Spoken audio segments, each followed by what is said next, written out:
હવે green garlic લસકો તમને આજ ખવડાવું, નવી જ આઈટમ છે, તદ્દન નવી, ઓનલી લીલા લસણમાં બને. અને તમે એકવાર ચાખો તમે તો તમને ખ્યાલ આવશે કે ના ના ભાઈ વસ્તુ બનાવી એમ. અને થોડુંક વેઇટિંગ કરવું પડે કારણ કે ટ્રાફિક જ એટલી હોય, એટલે થોડુંક વેઇટિંગ કરશો તો વધારે મજા આવશે. લાઈવ બનાવીને દઉં ને એટલે. આ છે લીલું લસણ, જો ખાલી લીલા લસણમાં જ બનશે. નહીં આપણે મારે એકને જ બનાવવાનું, કદાચ 150 જણા બેઠા હોય ને તોય.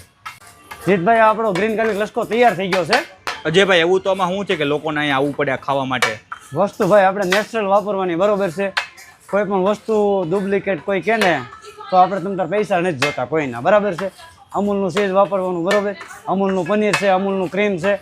અને બીજા નંબરમાં રોજે રોજનું કટિંગ હોય આપણે ફ્રેશ, બરોબર. તમારે એ જોવું તો એ જોઈ જવાનું, અહીંયા બધી છૂટી છે, તમારે જોઈ લેવાનું, બરોબર છે. પછી તમારે ખાવાનું. અને આટલી બધી ટ્રાફિક થાય છે એની જ થાય છે ભાઈ, બરોબર.